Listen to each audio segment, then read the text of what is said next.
예, 오늘 창세기 세 번째 시간입니다. 재창조 두 번째 시간을 갖도록 하겠습니다. 자, 창세기 1장 1절은 하나님께서 하늘과 땅을 창조하셨다는 것이죠. 이미 하셨다는 기록이 있고요. 그런데 창세기 1장 2절로 넘어가게 되면서 땅에 대한 기록이 나오는데 땅의 형태가 없고 공허했다고 말씀을 합니다. 그리고 어둠이 깊음의 표면 위에 있었다고 말씀을 하시는데요. 창세기 1장 2절을 보십시오. 그런데 그 땅은 형체가 없고 공허하였으며 어둠이 깊음의 표면 위에 있었더라. 그리고 하나님의 영께서 물들의 표면 위에 움직이셨더라. 이것이 바로 창세기 1장 2절의 말씀입니다. 자, 그냥 언뜻 보기에도 이것은 하나님께서 아름답게 창조하신 그 세계, 창조 세계는 아님인 것이 분명합니다. 우리는 계속 지난주에 이어서 이 창세기 1장 2절이 왜 나타났는가에 대해서 공부를 하고 있습니다. 자, 여기서 보시면 하나님의 영께서, 성령님께서 물들의 표면 위에서 움직이고 계십니다. 자, 땅의 표면이 아니라 물들의 표면이라는 것은 완전히 물이 땅을 덮었기 때문입니다. 완전히 땅이 깊음이라는 물 속에 잠겨 있는 거죠. 우리는 이미 지난 시간에 이 깊음이라는 것에 대해서 공부를 했습니다. 자, 오늘은 어둠이 깊음의 표면 위에 있었더라. 그리고 물들의 표면, 이렇게 어둠의 깊음의 표면, 물들의 표면이라는 말씀이 나오는데 이 부분에 여러분들 주의해서 보시기 바랍니다. 자, 먼저 이 물들이 어떻게 나뉘어졌는가, 이 부분을 먼저 공부하겠습니다. 창세기 1장 7절에 하나님께서 궁창을 만드셨어요. 그래서 궁창을 만드셔서 이 물층이 있었는데 이 물층을 궁창을 통해서 위에 있는 물, 아래에 있는 물로 나누신 겁니다. 그런즉 하나님께서 궁창을 만드셨고 궁창 아래에 있던 물들을 궁창 위에 있던 물들로부터 나누셨더라. 자, 그럼 여기서 물은요, 이미 창세기 1장 1절 있었을 때 벌써 있었던 물입니다. 물은 6일 창조 때 만들어진 것이 아닙니다. 자, 그러면 여기 지금 이 궁창 위에 있는 물들을 성경에는 어떻게 표현하는가? 궁창 위에 있는 물들에 대해서 한번 보겠습니다. 보통 이 물들을 유리바다라고 표현하죠. 유리바다. 계시록 4장 6절에 그리고 그 보좌 위에 수정 같은 유리바다가 있었더라. 자, 수정 같은 유리바다가 보좌 앞에, 하나님의 보좌 앞에 있는 거예요. 그러면 셋째 하늘에 하나님의 보좌가 있으면 바로 둘째 하늘과 셋째 하늘 사이에 유리바다가 있는 거예요. 바로 깊음, 물들이 있는 겁니다. 그것을 유리바다라고 했습니다. 자, 또 보시죠. 계시록 15장 2절에는요. 이 유리바다를 불이 섞인 유리바다라고도 표현을 했습니다. 자, 그리고 불이 섞인 유리바다 같은 것을 내가 보았노라. 그리고 그 짐승과 그 형상과 그의 표와 그 이름의 숫자를 이긴 자들이 하나님의 하프를 가지고 유리바다 위에 서 있더라. 이렇게 기록되어 있습니다. 자, 이 유리바다 위에 지금 서 있는 자들, 그리고 그 유리바다가 불이 섞였다고 바로 하나님의 보좌 위에서 바라본 바로 그 유리바다를 얘기를 하고 있습니다. 자, 그러면 분명히 셋째 하늘에 거기서는 유리바다를 볼 수 있는 거죠. 하나님의 보좌 앞에 바로 유리바다가 있는 거니까요. 그러면 이 유리바다를 또 다른 표현으로는요, 유리거울이라고도 말씀하십니다. 유리거울. 욥기 37장 18절. 당신이 단단하고 주조된 유리거울 같은 창공을 그분과 함께 활짝 펼친 적이 있나이까? 자, 주조된 유리거울 같은 창공이라고 했습니다. 자, 이 말씀을 통해서 분명히 이 유리바다는 유리거울과 같다라고도 말씀을 하시는 거고요. 그러면 다시 한번 이 유리바다는 하나님의 보좌 앞에 있는데 하나님의 보좌는 어느 쪽에 있는가? 동서남북 중에 하나님의 보좌는 어디에 있는가? 한번 보겠습니다. 자, 하나님의 보좌가 있는 곳입니다. 시편 75편 6절입니다. 시편 75편 6절. 이는 높이는 일이 동쪽이나 서쪽이나 남쪽에서 오는 것이 아니기 때문이라. 자, 그럼 여러분, 높이는 일이라는 것은 하나님께서 계시는 곳인데요. 그것이 동쪽이나 서쪽이나 남쪽이 아니라면 어느 쪽이겠습니까? 네, 북쪽입니다. 북쪽에 바로 하나님이 계시는 곳, 높이는 일, 바로 그곳이 하나님이 계시는 곳입니다. 자, 좀 더 구체적인 말씀을 또 보겠습니다. 시편 48편 2절입니다. 북쪽의 측면들에 있는 시온산 곧 위대하신 왕의 도성은 자리 잡은 위치가 아름답고 온 땅은 즐거움이로다 라고 했습니다. 자, 여기서 북쪽 측면에 있는 시온산은 이 예루살렘에 있는 시온산이 아니라 바로 저 셋째 하늘, 바로 북쪽에 하나님이 계시는 그곳에 시온산이 있는 겁니다. 그곳에 곧 위대하신 왕 도성이라고도 얘기를 했습니다. 네. 자, 북쪽에는 하나님이 계십니다. 하나님의 보좌가 있습니다. 히브리서 12장 22절의 말씀에도요. 그러나 너희는 시온산에 이르렀으며 살아계신 하나님의 도성인 하늘에 있는 예루살렘에 이르렀고 무수한 천사들의 한 집단에 이르렀으며라고 했습니다. 자, 시온산 그리고 하나님의 도성의 하늘에 있는 예루살렘. 예루살렘 바로 하나님의 도성도 저 하늘에 실질적인 게 있습니다. 이 땅에 있는 예루살렘은 바로 예표적으로 있는 거, 그림자입니다. 저 하늘에 있는 예루살렘이 실제 우리가 앞으로 가야 될 바로 그 땅입니다. 새 예루살렘인 거죠. 자, 계속적으로 성경에는 저 북쪽 하늘에 하나님이 계시다라는 것을 증명하고 있습니다. 욥기입니다. 욥기 37장 21절에서 22절 말씀인데요. 이 말씀은 재림을 말씀하시는 말씀으로서 이 북쪽을 말씀하십니다. 자, 그런 욥기 37장 21절 22절 그런즉 지금은 사람들이 구름들 속에 있는 밝은 빛을 보지 못하나이다. 자, 구름들 속에 밝은 빛을 못 봐요. 자, 그러나 바람이 지나가면 그것들을 깨끗하게 하나이다. 이 바람이 지나가면 이 어두웠던 구름을 깨끗하게 한다는 거예요. 맑은 날씨가 북쪽에서 오나이다. 자, 결국은 북쪽으로부터 바람이 나와서 맑은 날씨를 만드는 것이 북쪽이라는 거예요. 북쪽이 어디예요? 하나님이 계시는 곳. 하나님의 보좌가 있는 곳입니다. 그분께는 공포스러운 존엄이 있습니다. 자, 지금까지 우리는 북쪽 하늘, 셋째 하늘 북쪽 하늘에 하나님의 보좌가 있음을 공부했습니다. 그러면 바로 이 보좌에 어떤 일이 있었기에 창세기 1장 2절과 같은 그러한 어둠이 있는 그러한 때가 발생이 됐는가? 완전히 심판이 내린 것은 왠가? 이것을 한번 살펴보고자 지금 북쪽에 있는 하나님의 보좌를 말씀을 드렸습니다. 자, 이 말씀은요. 이사야 14장 12절 그리고 욥기 22장 15절 16절의 말씀을 비교해 보면서 바로 이전 세상에 어떤 일이 있었는지를 한번 공부해 보겠습니다. 먼저 이사야 14장 12절입니다. 아주 중요한 말씀이니까 주의 있게 보시기 바랍니다. 오 아침의 아들 루시퍼야 내가 어떻게 하늘에서 떨어졌는가? fallen이라고 되어 있습니다. 떨어졌습니다.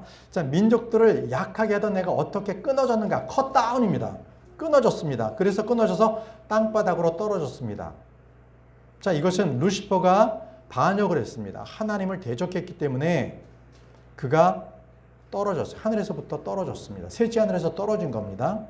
그리고 그가 끊어져서 땅바닥으로 떨어졌다고 말씀을 하고 계세요.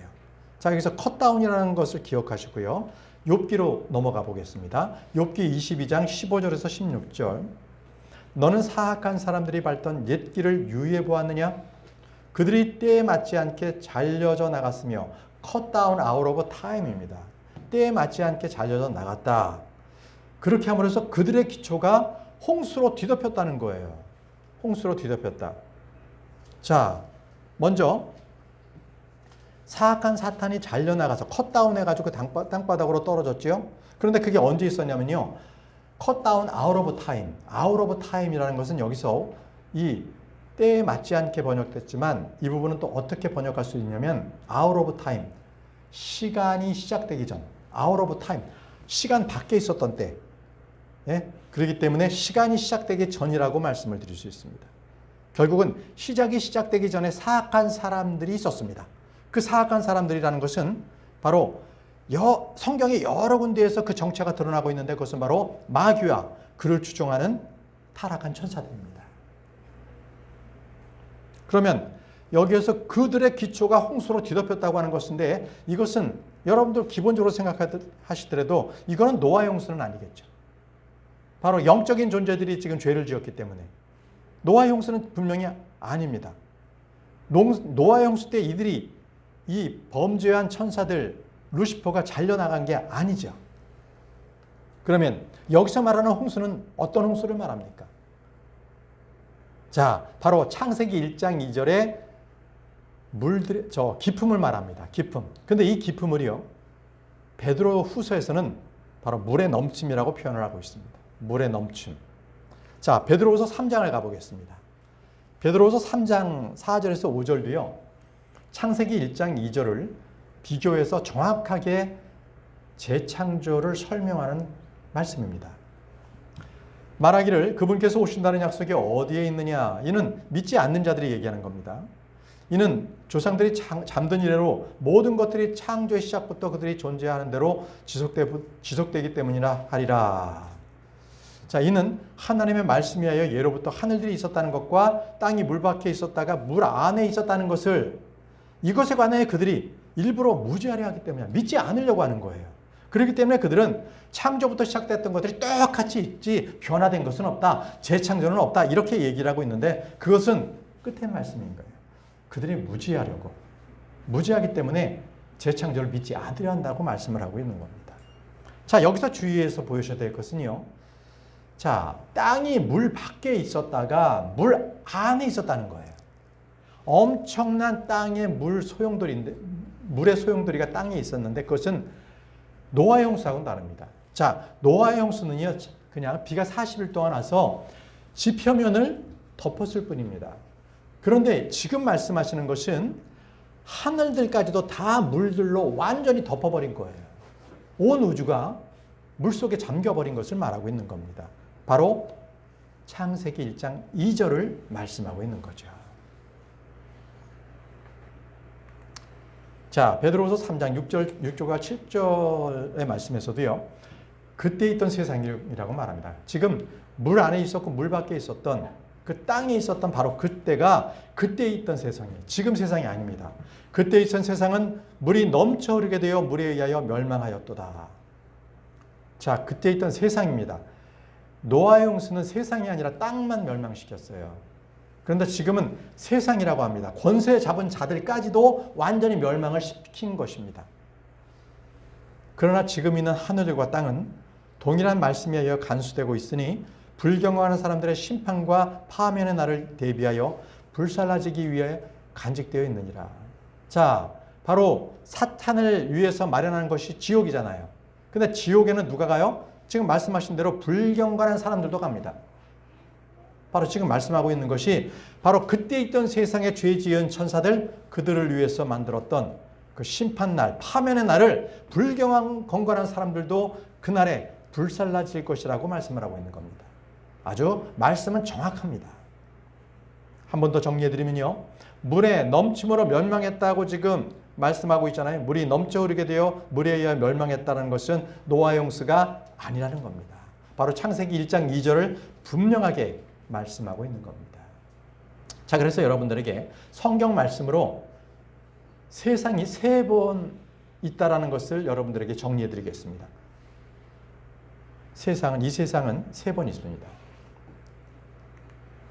원창조가 있습니다. 그거는 이전 세상입니다. 창세기 1장 1절.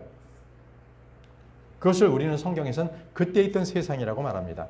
그런데 그때 있던 세상은 지금 베드로후서 3장 말씀처럼 물에 넘침으로 멸망을 했습니다. 그때 있던 세상이에요. 그리고 나서 창세기 1장 3절부터 6일 창조가 시작되죠. 지금 있는 우리가 있는 현 세상입니다. 지금에 있는 하늘들과 땅을 재창조하셨어요. 창세기 1장 3절부터 31절까지입니다. 이것을 바로 현 세상이라고도 말합니다. 그리고 3번째 세상이 있어요. 새로운 세상을 창조하는데요. 이것은 앞으로 올 세상입니다. 새 하늘과 새 땅입니다. 영원 세계라고도 합니다. 이렇게 성경에서는요. 이렇게 3번의 하늘과 땅이 분명하게 있다고 기록하고 있습니다. 이것은 바로 다 성경에 지금 기록되어 있는 말씀들을 드리는 거예요. 변치 않는 말씀입니다. 자, 새하늘과 새 땅을 우리는 기대하지요. 베드로후서 3장 13절 말씀입니다. 그럼에도 불구하고 우리는 그분의 약속에 따라 의가 그 안에 거하는 어떤 땅? 새 땅. 새하늘들과 새 땅을 고대한다고 했습니다. 새하늘들과 새 땅을 고대한다. 계시록에도요, 몇 번의 새하늘과 새 땅이 나오는데 계시록 21장 1절 말씀 보게 되면요. 그리고 내가 새하늘과 새 땅을 보았더라. 이는 처음 하늘과 처음 땅이 사라졌고 바다도 더 이상 있지 아니하였기 때문이라고 했습니다. 자, 여기서 새하늘과 새 땅이라고 이렇게 말씀하셨는데, 그런데 이 새하늘과 새 땅은요, 어느 순간인가 새 하늘들로 변합니다. 근데 이것은 심판에 의해서 새 창조, 앞으로 있을 창조된 하늘이 변화되는 것은 아니고요. 심판에 있었던 건 아닌데 분명히 새하늘과 새 땅인데 이것을 다시 한번 새하늘들이라고 또 하늘들, 복수로서 말씀을 하십니다. 이것은 이사야 65장 17절에 나옵니다. 다시 말씀드리면요. 분명히 하나님께서는 새하늘과 새 땅을 창조하셨는데 어느 순간에 그것을 새하늘들로 또 말씀을 하세요. 이것은 성경에 정확하게 이것에 대해서 규명하진 않았기 때문에 모릅니다. 그러나 그때 가서 보시면 분명히 하나님께서는 새 하늘과 새 땅을 만드셨지만 그 하늘이 새 하늘들 복수가 됐다. 이렇게 아시면 되겠습니다. 이사야 65장 17절. 이는 보라 내가 새 하늘들과 새 땅을 창조하기 때문이라. 이렇게 말씀하셨습니다. 그런즉 이전 것들은 기억되지 아니할 것이요 생각나지도 아니하리라. 자, 영혼 세계에 들어가게 되면요. 그때부터는 우리가 옛 기억을 다 지워버립니다. 다 지워버리게 돼요. 그렇지만 천년왕국에서는 우리가 기억하고 있어요.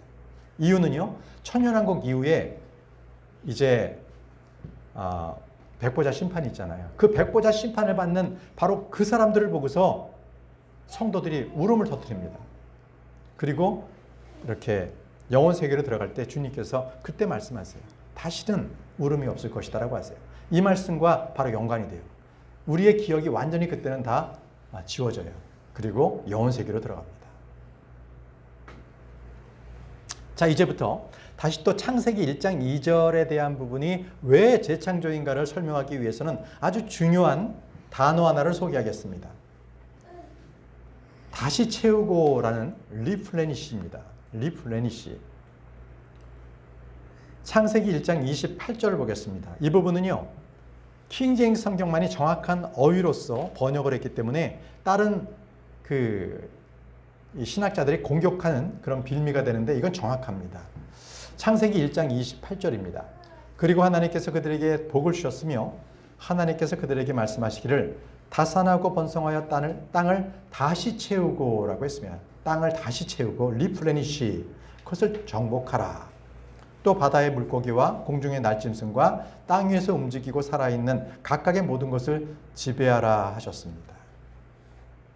여러분 여기 리플레니시라는 이 영어는요. 그냥 다시 채우고인데 그냥 쉽게 생각하시면 여러분들 어디에 음료수집 가서 이거 리필해 주세요. 리필. 바로 그 리가요. 바로 여기에 있는 걸 리입니다. 리플레니시 할 때 리필해 주세요와 동일한 다시 채워 주세요. 이런 얘기입니다. 리라는 것은 재다시입니다. 다시 한번 반복이죠.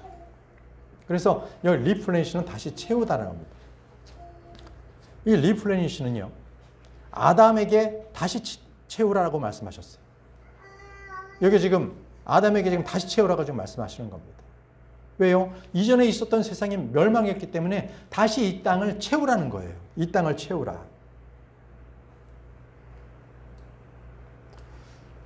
이 다시 채우라는 이 부분은요. 이 히브리어로 말레라고 하는데요.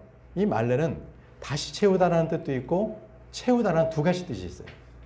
그러니까 필이라는 뜻이 있고 그 다음에 같은 의미로서 풀도 있고 또 리플레니시 이런 여러 의미가 있습니다. 이 히브리어에는 한 단어에 여러 의미가 있거든요. 근데 우리 킹제임스 성경만이 이것을 바르게 번역했어요. 다른 것은 다 feel, 이 말레라는 것을 feel, 채우다라고 했지만 일곱 구절만 정확하게 리플레니시, 다시 채우다라고 번역을 했어요. 왜요? 바로 정확한 문맥과 구조를 본 거예요.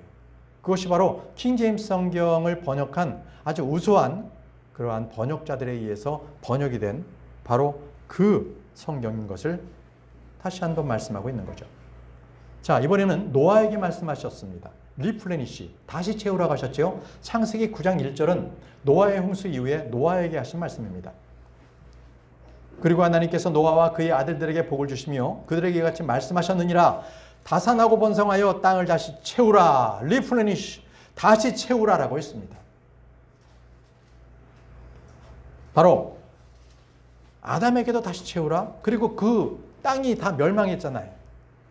지금 땅에 대해서 우리 그 아담에게도 다스리는 통치권을 줬고요. 하늘은 아닙니다. 노아에게도 그랬습니다. 노아에게도 이 땅을 다시 채우라고 했습니다.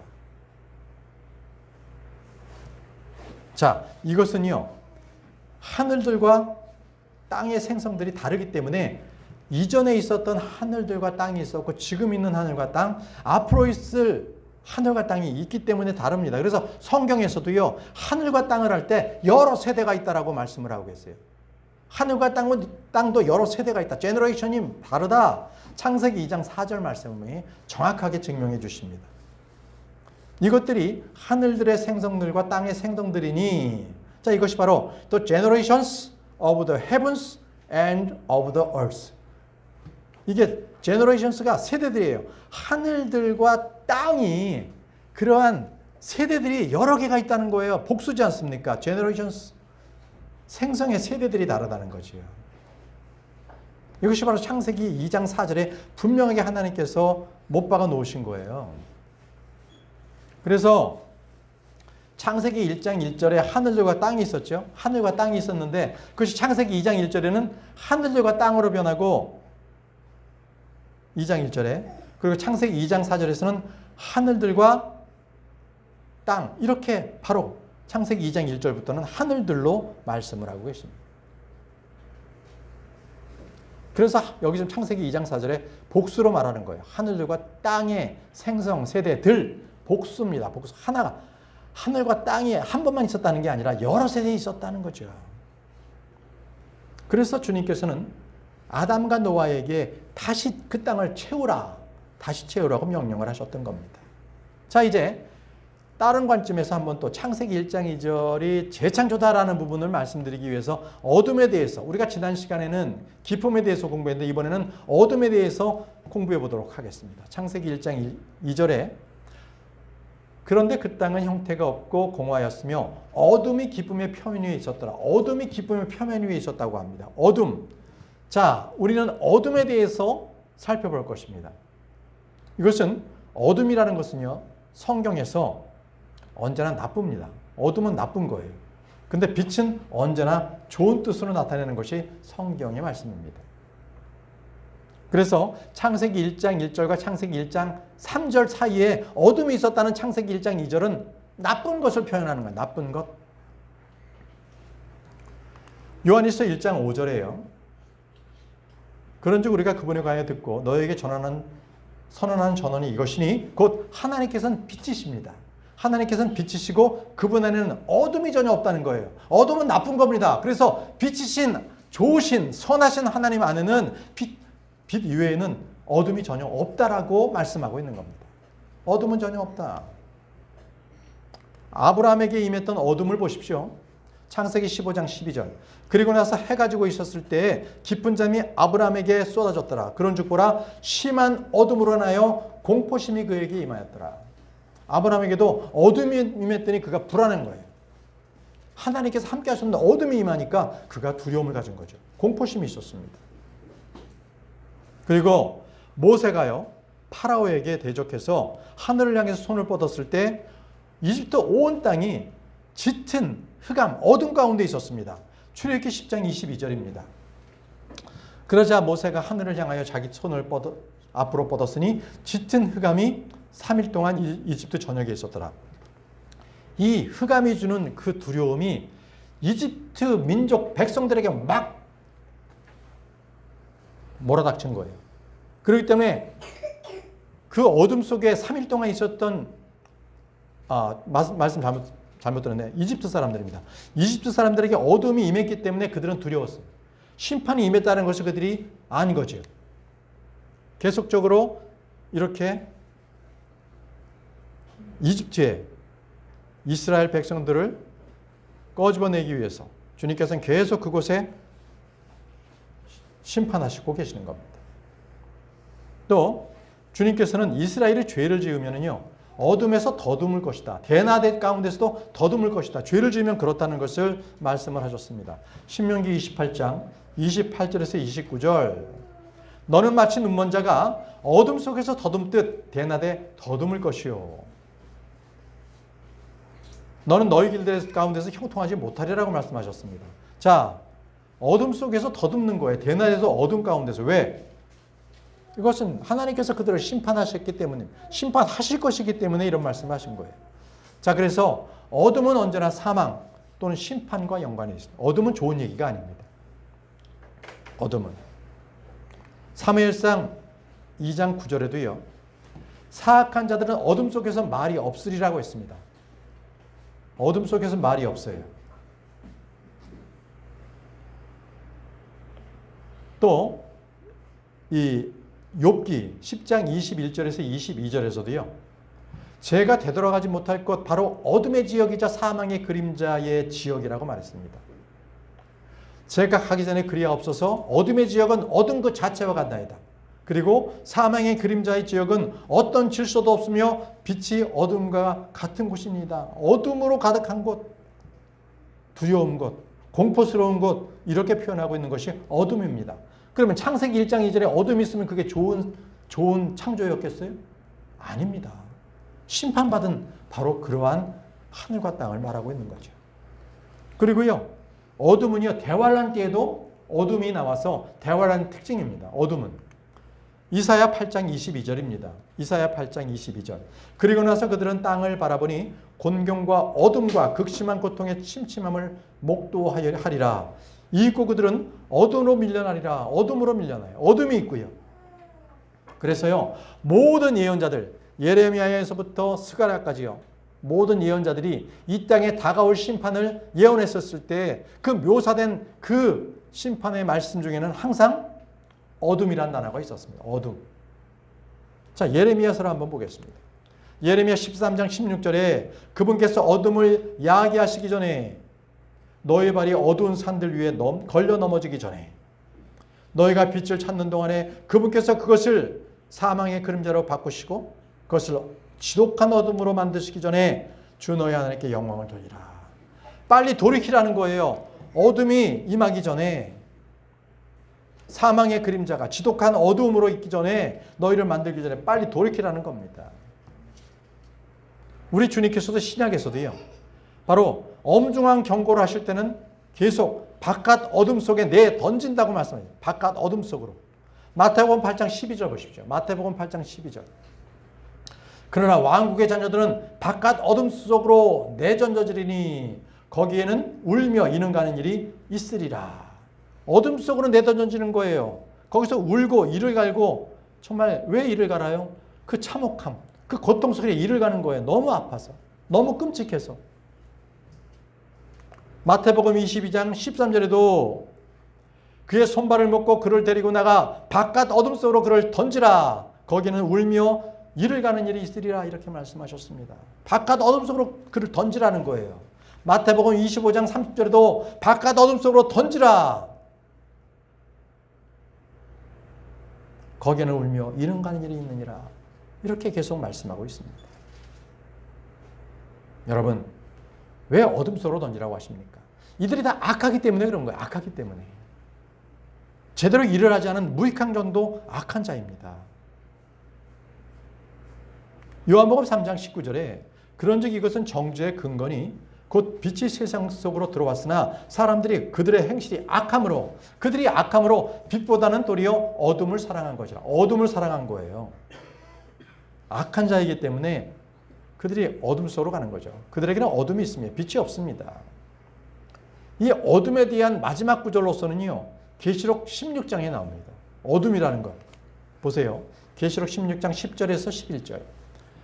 다음으로 다섯째 천사가 그의 호리병을 그의 짐승의 자리 위에 쏟아부었더라. 짐승, 적그리스도입니다. 그러자 그의 왕국, 적그리스도 왕국이 어둠으로 가득하였더라. 어둠으로 가득하였습니다. 그랬더니 자신들의 아픔들과 자신의 헌대들로 인하여 하늘의 하나님을 모독했습니다.